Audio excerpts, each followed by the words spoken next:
The apartment key, I never copied. I've always been suspicious of keys. They're too binary, either you belong or you don't. My work as a property manager is supposed to be about control, locks and codes and contracts, but it's mostly about improvising when people leave behind pieces of themselves they shouldn't. I never thought it would be my own apartment that betrayed me. Nora and I had been together for almost 3 years. She worked in marketing for a fashion label, all late nights and urgent deadlines that meant Prosecco at hotel bars. I handled tenant disputes and boiler failures, pretending order mattered. We were opposites that pretended it made sense. Our place was a narrow loft on the fourth floor, slanted beams and a view of other windows we never closed the curtains on. She liked being seen. I liked the illusion of privacy. The first clue wasn't perfume or lipstick on a glass. It was an actual key. I found it in the ceramic dish by the door where we tossed spare change. Not one of ours, slightly heavier, stamped with a logo from a locksmith 3 blocks away.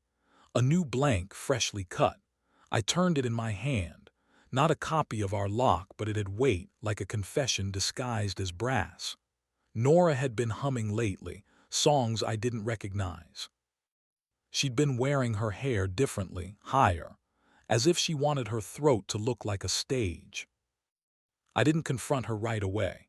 I carried the key in my pocket for a week, waiting for it to open something by itself. During that week, she was radiant, smiling at her phone, coming home flushed, kissing me with more intensity than usual, which somehow made me feel like a rehearsal dinner guest at my own life. Our intimacy was sharper. One night she climbed on top of me with a hunger that felt borrowed. She whispered my name, but in a rhythm I'd never heard. I let her. Bodies are greedy and bad at politics.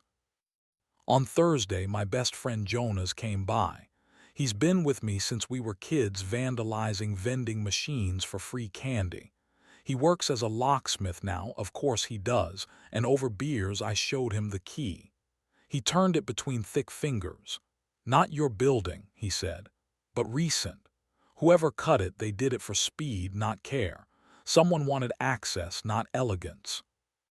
I asked him to check where it might fit. He frowned. "You sure you want me to?" he asked. "Keys aren't metaphors until you turn them." I told him yes. I already knew it would be worse not knowing. The next night, Nora told me she had a late client dinner. She wore the red dress, the one I used to think was for me. After she left, Jonas texted, "Recognize the cut, Fifth and Mercer, new flats. Key opens 3B, want me to?" I didn't let him finish. I went. The building was sterile, expensive, the kind of place that buys quiet instead of charm. I walked up to 3B, pressed the key in. It turned smooth, like a lie polished by practice. Inside, minimal furniture, the smell of new paint and someone's cologne. I heard laughter, hers. Low, warm, the kind she usually saves for me when we're 2 drinks in. I stood there in the hallway, the door cracked open just enough to let the sound through. A man's voice followed, too deep, too easy. I could have barged in, I could have filmed it. Instead, I shut the door softly and walked back down the stairs, heart hammering. Outside, the night was raw. Jonas was waiting by his van, watching me with that careful look he reserves for drunks and widows. "You saw," he said. I nodded. We didn't speak again until morning. I confronted her the next day in our kitchen where the sunlight always made us look better than we felt. I set the key on the table. She froze, then placed her palm over it like it was hot. "You went," she said. Not a question, a verdict. "Yes," I said. "Whose apartment?" She took a long breath. "Daniel," she said finally. He's on the board at my company. It was supposed to be one night. It was." "How many?" I asked, though I already knew the answer wouldn't save me. "3," she said. "Twice there, once in a hotel, and then I stopped, I swear." I laughed, sharp and small. "You stopped because you chose me, or because you were afraid I'd find out?"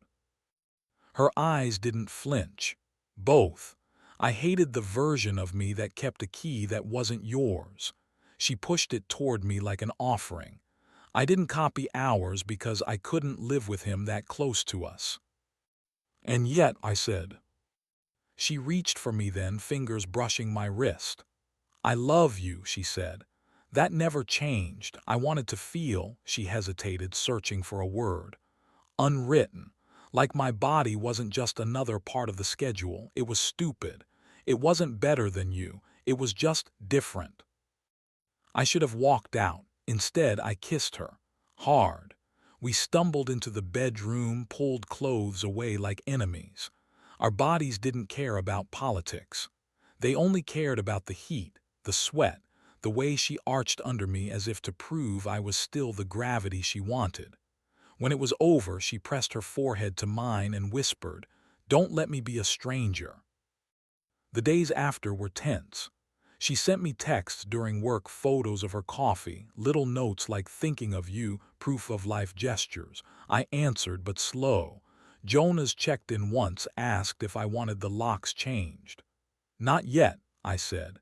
"If she wants to stay, she has to hand over her own keys first."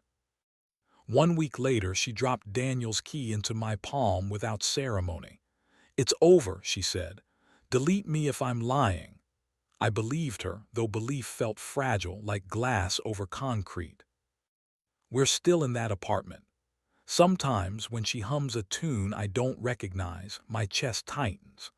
Sometimes, when she reaches for me in the dark, I remember the hallway at 3B and the sound of her laugh through a stranger's door. But when she kisses me now, it's slower, steadier, like she knows I could still choose to lock us both out. I never copied her key. I never will. If she leaves, she'll take the original with her. Until then, we live with the doors we've chosen to keep open.